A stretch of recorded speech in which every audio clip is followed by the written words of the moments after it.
Assalamualaikum warahmatullahi wabarakatuh. Perkenalkan, nama saya Anissa Rizky Herniati dengan NPM 223300516031. Yang terhormat Bapak Ogianda Fisjuanda, SH, LLM, CLA, CPARB, CML, CME, CMLC selaku dosen pengampu saya di mata kuliah Hukum Internasional. Tujuan dari video ini adalah untuk memenuhi tugas 2 mata kuliah Hukum Internasional. Sebelum masuk ke substansinya, saya ingin memberitahu tentang materi yang ingin saya paparkan. Materi yang ingin saya paparkan yaitu tentang hukum humaniter internasional dan menyinggung sedikit tentang konflik intervensi militer Rusia terhadap Ukraina dalam perspektif hukum internasional. Hukum perang yang merupakan bagian dari hukum humaniter internasional adalah seperangkat ketentuan hukum internasional yang mengatur permusuhan dan mengurangi penderitaan akibat perang sejauh kepentingan militer memungkinkan. Hukum perang yang saya maksudkan dalam pengertian ini adalah hukum perang dalam arti yang luas. Hukum perang dalam arti yang luas ini mencakup 2 kelompok ketentuan hukum, yaitu A. Hukum Den Haag. Hukum Den Haag yang juga disebut sebagai hukum perang dalam arti sempit atau hukum perang dalam arti yang sebenarnya adalah seperangkat hukum yang mengatur hak dan kewajiban dalam melakukan kegiatan berperangnya dan mengatur pembatasan pemilihan sarana berperang. Yang kedua, B. Hukum Jenewa. Hukum Jenewa yang juga disebut sebagai hukum humaniter internasional dalam arti sempit atau hukum humaniter internasional dalam arti sebenarnya adalah seperangkat ketentuan hukum yang mengatur perlindungan anggota militer yang lepas tempur dan orang-orang yang tidak terlibat dalam konflik bersenjata. Akan masuk ke dalam sejarah hukum humaniter internasional. Hukum humaniter internasional yang dulu disebut dengan hukum perang atau hukum konflik bersenjata memiliki sejarah yang sama tuanya dengan perang itu sendiri. Umumnya, aturan-aturan tentang perang ini termuat dalam aturan tingkah laku, moral, dan agama. Aturan-aturan ini antara lain terdapat dalam ajaran agama Buddha, Konfusius, Yahudi, Kristen, dan Islam. Bahkan pada masa 300 sampai 1500 SM, ketentuan ini sudah ada pada bangsa Sumeria, Babilonia, dan Mesir kuno. Dalam peradaban bangsa Romawi dikenal konsep perang yang adil. Sangat sulit untuk menemukan bukti dokumenter tentang kapan dan di mana aturan-aturan hukum humaniter lahir. Dan lebih sulit lagi adalah menyebutkan atau pencipta hukum humaniter. Sekalipun bentuknya relatif baru, hukum humaniter perjalanan sejarah yang sangat panjang. Hukum perang sama tuanya dengan hukum itu sendiri dan perang sama tuanya dengan kehidupan manusia di bumi.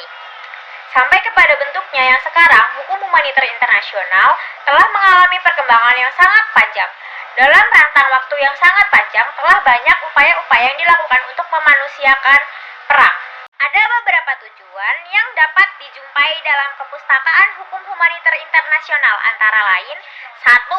Memberikan perlindungan kepada kombatan atau penduduk sipil dari penderitaan yang tidak perlu. 2. Menjamin hak asasi manusia yang sangat fundamental bagi mereka yang jatuh ke tangan musuh. Kombatan yang jatuh ke pihak musuh harus dilindungi dan dirawat serta berhak diperlakukan sebagai tawanan perang. 3. Mencegah dilakukannya perang secara kejam tanpa mengenal batas. Sedangkan menurut Melzer dalam bukunya International Humanitarian Law menyatakan bahwa tujuan dari hukum humaniter internasional itu sendiri adalah perlindungan terhadap korban konflik bersenjata dan mengatur peperangan dengan mendasarkan pada keseimbangan antara kebutuhan militer dan kemanusiaan. Dengan demikian, dalam pelaksanaan peperangan tidak hanya mengutamakan kepentingan militer dalam peperangan, tetapi juga perlu dipastikan bahwa serangan tersebut tidak berlebihan. Dan sumber-sumber hukum internasional. Sumber-sumber hukum internasional sendiri seperti halnya dengan cabang hukum internasional lainnya yang terdiri dari perjanjian internasional, kebiasaan internasional, dan prinsip-prinsip umum hukum internasional, serta jurisprudensi dan doktrin. Jurisprudensi dan doktrin juga menjadi pendukung sumber hukum yang cukup berkembang. Hal tersebut juga tidak lepas dari telah berdirinya ICC dan juga beberapa hybrid court lainnya. Selanjutnya, ruang lingkup berlakunya hukum humaniter internasional. Dengan mempelajari sejarah lahirnya hukum humaniter internasional yang awalnya lebih dikenal dengan istilah hukum perang, maka dapat diketahui bahwa hukum humaniter merupakan hukum yang berlaku pada saat situasi konflik bersenjata, baik itu konflik bersenjata internasional maupun konflik bersenjata non-internasional. Hukum Den Haag dan hukum Jenewa yang merupakan sumber utama dalam hukum humaniter internasional merupakan hukum yang diperuntukkan saat situasi konflik bersenjata. Meskipun hukum humaniter internasional menekankan pada prinsip-prinsip kemanusiaan, ada yang membedakan antara hukum humaniter dengan hukum HAM. Ruang lingkup hukum humaniter internasional semata-mata hanya diberlakukan kepada adanya pelanggaran hak asasi manusia yang terjadi pada saat situasi konflik bersenjata. Dengan kata lain, jika ada pelanggaran hak asasi manusia yang terjadi pada saat situasi damai, maka hukum yang dapat diterapkan bukanlah hukum humaniter internasional, melainkan hukum hak asasi manusia. Aliran integrations berpendapat bahwa hukum yang satu berasal dari hukum yang lain. Dalam hal ini, maka ada dua kemungkinan, yaitu: satu, hak asasi manusia menjadi dasar bagi hukum humaniter internasional, dalam arti bahwa hukum humaniter merupakan cabang dari hak asasi manusia. Dua, hukum humaniter internasional merupakan dasar dari hak asasi manusia, dalam arti bahwa hak asasi merupakan bagian dari hukum humaniter. Pendapat ini didasarkan pada alasan bahwa hukum humaniter lahir lebih dahulu daripada hak asasi manusia. Jadi secara kronologis hak asasi manusia dikembangkan setelah hukum humaniter internasional. Selanjutnya, saya akan membahas tentang sengketa konflik bersenjata internasional dan sengketa konflik bersenjata non-internasional. Konflik bersenjata yang bersifat internasional merupakan perang atau konflik bersenjata yang terjadi antar negara, di mana yang menjadi subjeknya adalah negara-negara.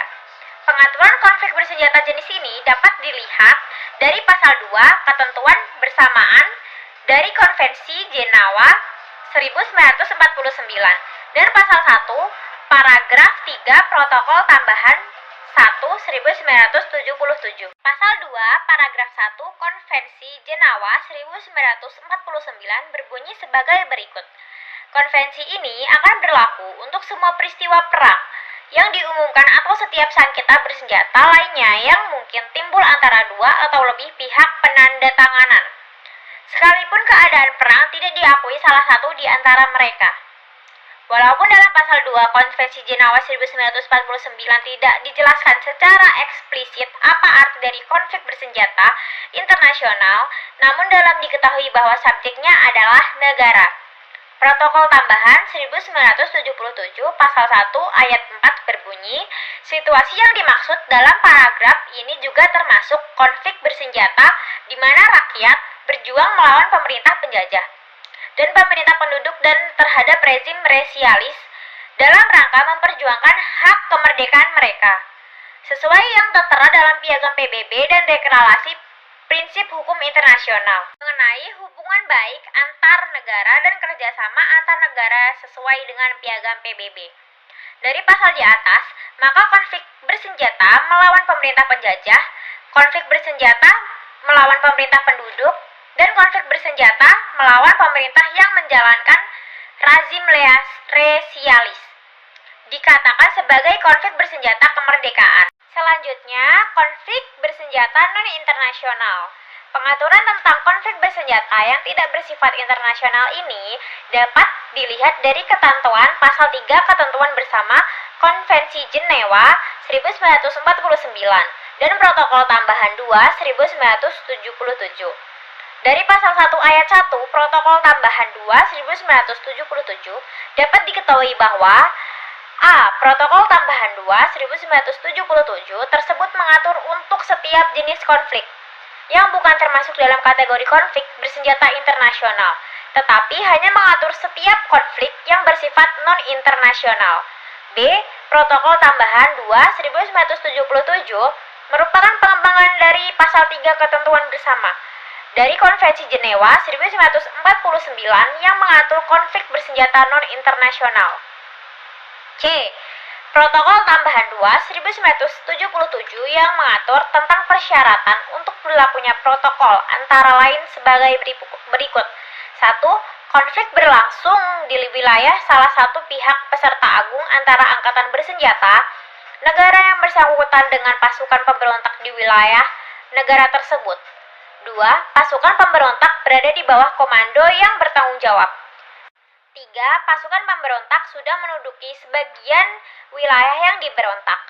4. Pasukan pemberontak mampu melaksanakan operasi militer secara teratur dan kontinu. Dan yang terakhir, pasukan pemberontak mampu untuk melaksanakan hukum perang internasional. Ada beberapa ciri khas dari konflik bersenjata non-internasional sebagai berikut. 1. Konflik tersebut terjadi di wilayah pihak peserta agung. 2. Pertikaian terjadi antar angkatan bersenjata pihak peserta agung dengan kekuatan-kekuatan bersenjata pihak yang memberontak. 3. Kekuatan bersenjata pihak yang memberontak ini harus berada di wilayah satu komando yang bertanggung jawab. 4. Pihak pemberontak telah menguasai sebagian wilayah negara sehingga dapat melaksanakan operasi militer secara berlanjut. 5. Pihak pemberontak dapat melaksanakan ketentuan Protokol 2 1977. Perlindungan korban konflik bersenjata kepada penduduk sipil, perlindungan umum. Berdasarkan Konvensi Jenewa, perlindungan umum yang diberikan kepada penduduk sipil tidak boleh dilakukan secara diskriminatif. Dalam segala keadaan, penduduk sipil berhak atas penghormatan pribadi, hak kekeluargaan, kekayaan, dan praktik ajaran agamanya. Terhadap mereka dilarang dilakukan tindakan-tindakan sebagaimana yang disebutkan dalam pasal 27 sampai dengan pasal 34, yaitu A. Melakukan pemaksaan jasmani maupun rohani untuk memperoleh keterangan. B. Melakukan tindakan yang menimbulkan penderitaan jasmani. C. Menjatuhkan hukuman kolektif. D. Melakukan intimidasi, terorisme, dan perampokan. E. Melakukan pembalasan. F. Menjadikan mereka sebagai sandera. Dan yang terakhir, melakukan tindakan yang menimbulkan penderitaan jasmani atau permusuhan terhadap orang yang dilindungi.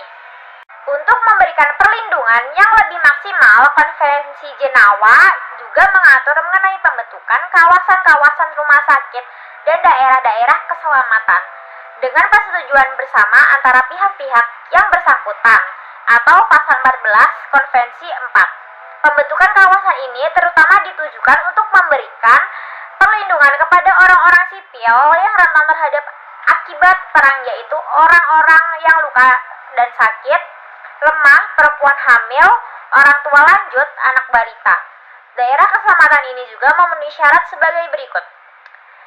1. Daerah-daerah kesehatan hanya boleh meliputi sebagian anak kecil dari wilayah yang diperintah oleh negara yang mengadakannya. 2. Daerah-daerah itu harus berpenduduk relatif lebih sedikit dibandingkan dengan kemungkinan akomodasi yang terdapat di situ. 3. Daerah-daerah itu harus jauh letaknya dan tidak ada hubungannya dengan segala macam objek-objek militer atau bangunan-bangunan industri dan administrasi yang benar. 4. Daerah-daerah tersebut itu tidak boleh ditempatkan di wilayah-wilayah yang menurut perkiraan dapat dijadikan area untuk melakukan peperangan. Perlindungan khusus bagi korban konflik bersenjata. Di samping perlindungan umum yang diberikan kepada penduduk sipil dan konflik bersenjata, terdapat pula sekelompok penduduk sipil yang tertentu yang dapat menikmati perlindungan khusus.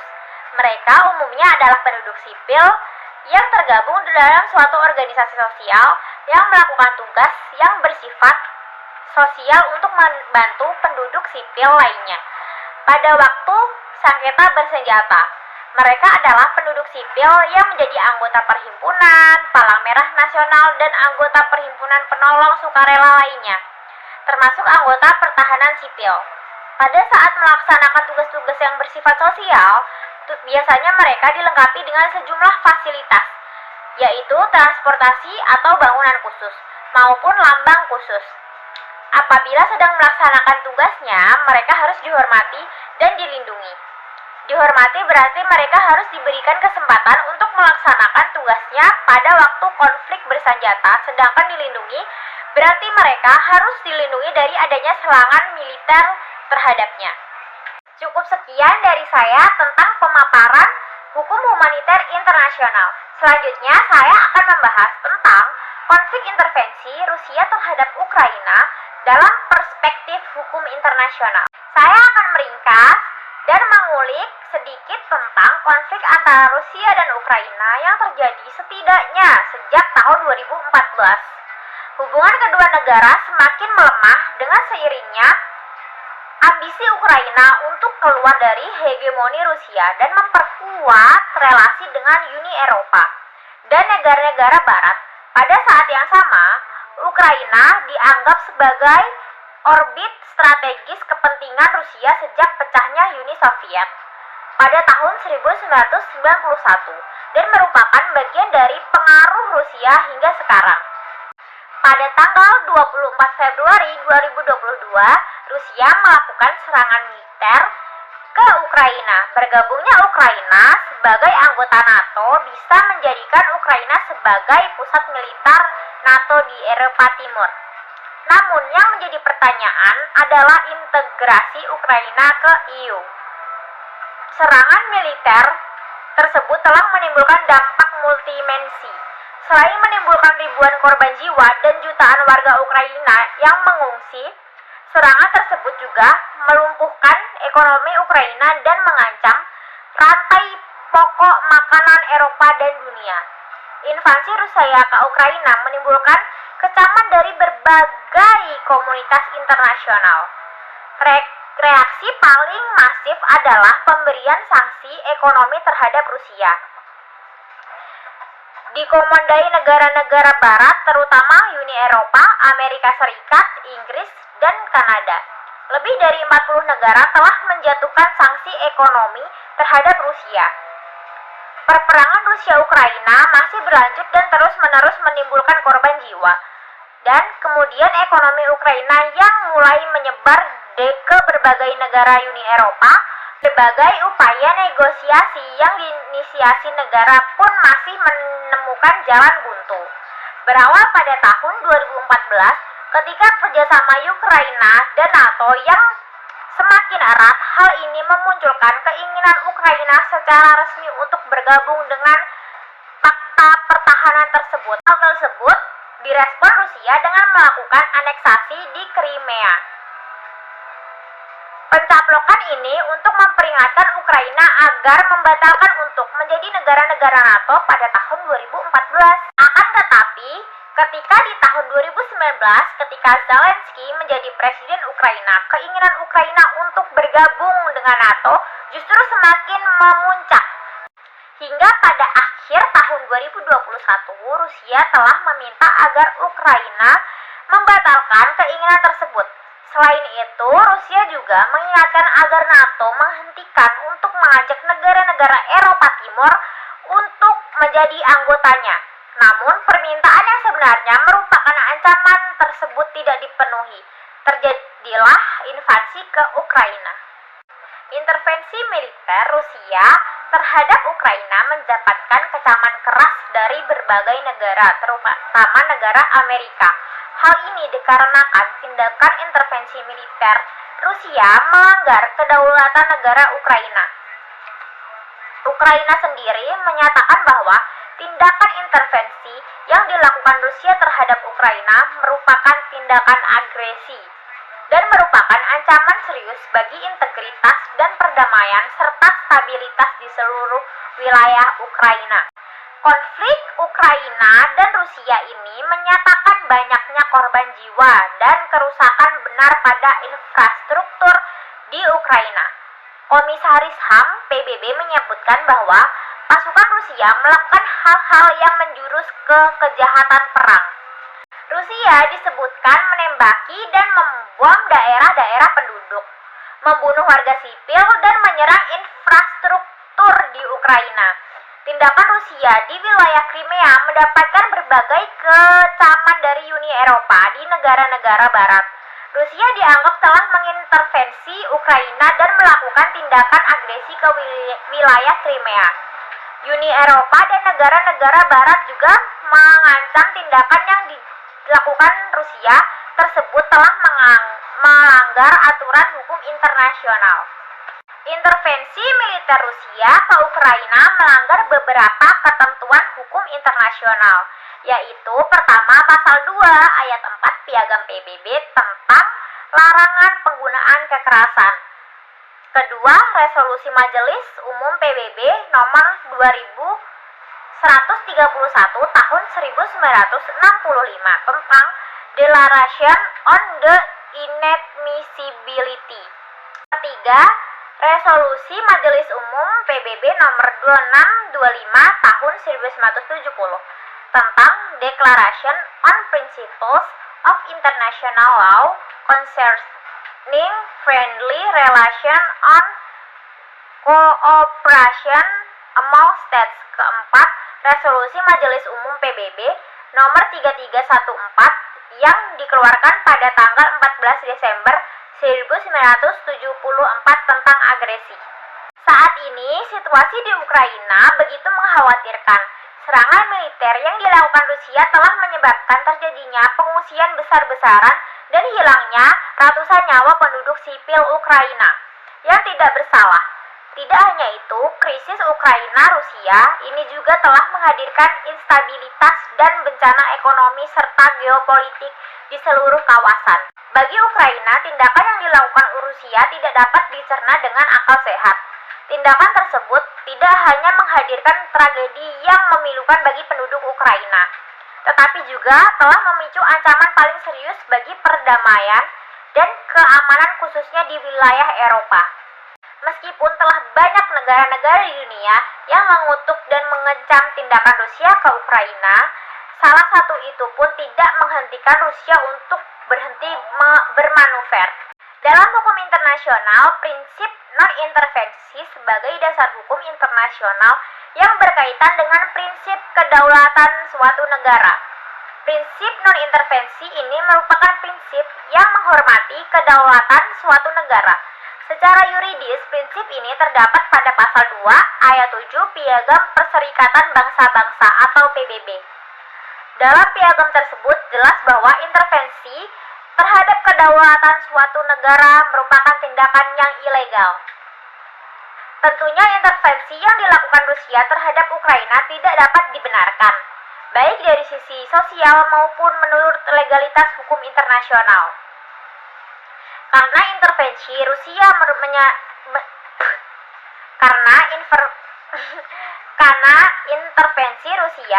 menyebabkan ketidakstabilan politik di Eropa bahkan di dunia.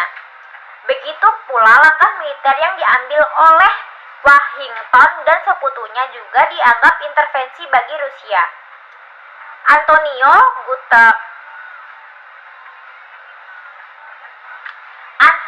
Guterres selaku Sekretaris Perserikatan Bangsa-Bangsa memperingatkan Rusia bahwa langkah invasi ke Ukraina merupakan aksi yang menentang hukum internasional. Ia berharap Rusia dan Ukraina dapat menyelesaikan konflik intervensi militer melalui diplomasi yang telah diusahakan. Lebih jauh lagi, dalam hukum internasional, tindakan Rusia terhadap Ukraina di Crimea pada tahun 2014 dan apa yang dilakukannya pada saat ini dapat dikualifikasikan sebagai tindakan agresi, baik dalam arti teknis maupun substantif. Serangan militer Rusia ke Ukraina ini juga menjadi bukti terbaru yang dapat menunjukkan bahwa veto menjadi suatu kelemahan tertentu dari hukum internasional kontemporer dalam menindak. Karena sebelumnya juga banyak tindakan serupa yang dilakukan oleh negara besar terhadap negara-negara lainnya, seperti krisis Israel-Palestina yang tidak mampu diselesaikan hingga hari ini. Akan tetapi, terlepas dari segala keterbatasan dalam sistem dan penegakan hukum internasional tersebut, optimisme akan adanya penyelesaian terhadap krisis Rusia-Ukraina ini harus terus dijaga. Masyarakat internasional harus bisa memainkan perannya untuk dapat membantu meredakan krisis dan melakukan segala tindakan efektif apapun, termasuk juga dengan menggunakan pengaruhnya dan kekuatan diplomatiknya untuk terus menolong Rusia Ukraina menuju negosiasi gencatan senjata dan perdamaian atas dasar kemanusiaan. hukum terhadap anak dalam perperangan Rusia-Ukraina. Adapun konsep intervensi kemanusiaan untuk melindungi pengungsi anak adalah menjadi tanggung jawab negara sebagai otoritas negara Ukraina. Namun kondisi perang membuat suatu negara tidak dapat melakukan tanggung jawabnya dengan sebaik-baiknya untuk melindungi anak-anak pengungsi internal sebagai korban perang di negaranya. Meskipun tanpa bermaksud untuk mengabaikan hak-hak pengungsi anak negara dalam situasi berperang, tentu akan lebih meletakkan kepentingan strategis pertahanan militer sebagai prioritas utamanya ketimbang urusan dan kepentingan lain. Kurangnya penghidupan dan pendidikan yang layak bagi pengungsi anak di Ukraina adalah salah satu bukti yang menunjukkan bahwa negara Ukraina belum berhasil sebagai penanggung jawab untuk melindungi pengungsi anak dalam negaranya. Oleh sebab itu, tanggung jawab utamanya tidak bisa hanya diletakkan semata-mata pada otoritas nasional negara Ukraina saja, akan tetapi harus menjadi tanggung jawab semua bangsa atas nama kemanusiaan. Sebagaimana halnya dengan persoalan pengungsi internasional yang memperoleh perlindungan internasional.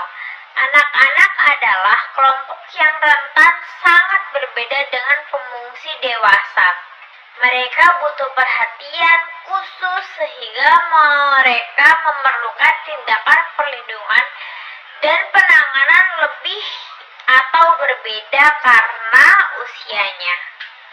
Dalam prinsip 1, Guiding Principles on Internal Displacement menjelaskan bahwa para pengungsi yang berada di dalam negara berkonflik haruslah mendapat hak dan kebebasan yang sama dengan pengungsi yang berada di luar negara berkonflik.